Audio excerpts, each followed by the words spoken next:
मेरे प्रभु, इस अभागे पर दया करो, इस पापी को क्षमा करो मेरे प्रभु।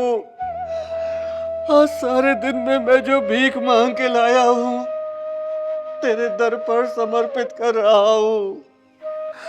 मुझे क्षमा करो मेरे प्रभु, मुझे क्षमा करो।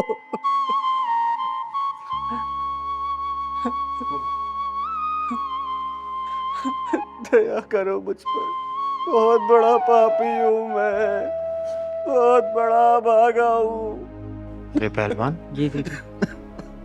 याद इतना परेशान क्यों लग रहा है? हाँ दीदी, ये तो बाहर कई बार भीख मांगता है पूरे दिन, शाम को आता है यहाँ चढ़ा देता है।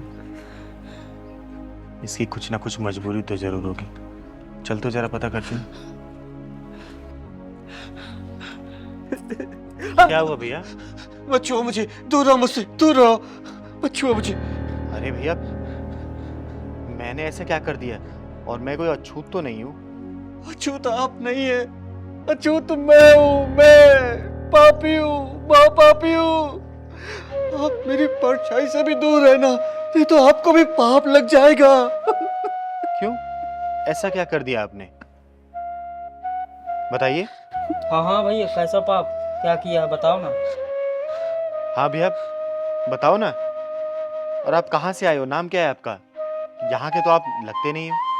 मेरा नाम दया शंकर है, जाति से ब्राह्मण हूँ मैं, और बुंदायू जिले का रहने वाला हूँ। दयाशंकर जी, मैं आपके लिए कुछ खाने को लेके आऊं? नहीं नहीं नहीं नहीं नहीं, मैं कुछ नहीं खाऊंगा। मैं केवल एक ही समय का खाना खाता हूँ, और वो भी सेब या संतरा, कुछ भी। अन्न मैंने 7 साल से नहीं खाया है। हमने 7 साल से नहीं खाया आपने? हाँ, दयाशंकर जी, आप खुल के बात बताइए ना, मेरी समझ में तो कुछ भी नहीं आ रहा। देखो 7 साल होने में अभी 6 महीना बाकी है। 6 महीना पूरा हो जाए, एक बार 7 साल पूरे हो जाए, तो मैं गांव में जाऊंगा, हवन कराऊंगा, उसके बाद ही मैं अपने पाप से मुक्त हो पाऊंगा। हाँ। ऐसा कौन सा पाप कर दिया आपने? बताइए तो मुझे। बदायूं में मेरा बहुत बड़ा परिवार है, 100 बीघे की जमीन है, और बड़ा सा घर है अपना। फिर आप दिल्ली में गली गली भीख क्यों मांग रहे हो?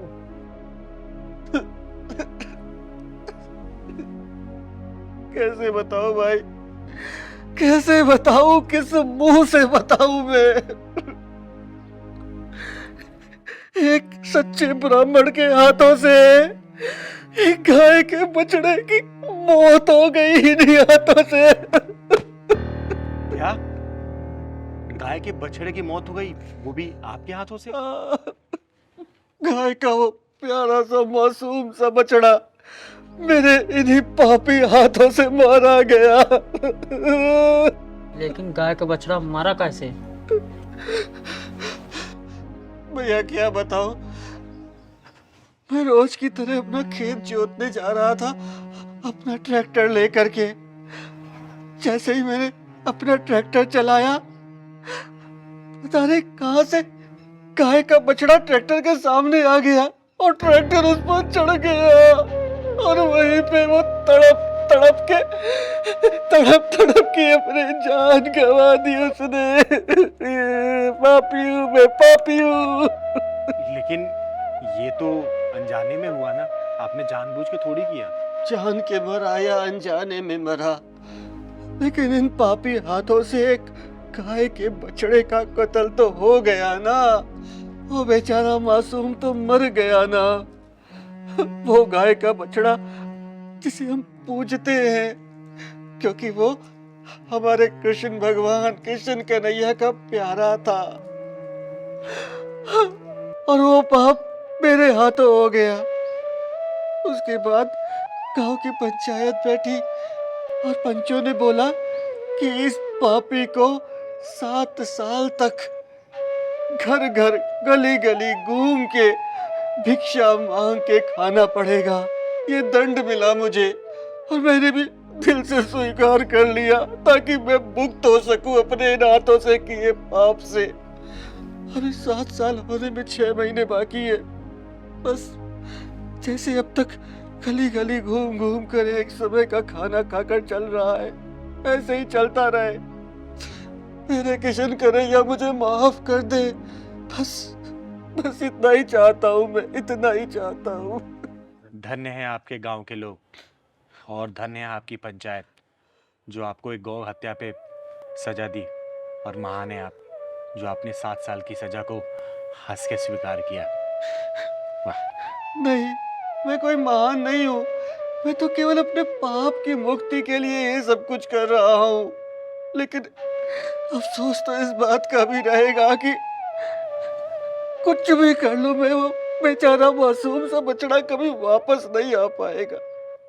पता है मेरे पिताजी क्या कहते हैं कि अपने पाप से इंसान को खुद ही मुक्त होना पड़ेगा, खुद ही कर्म करना पड़ेगा।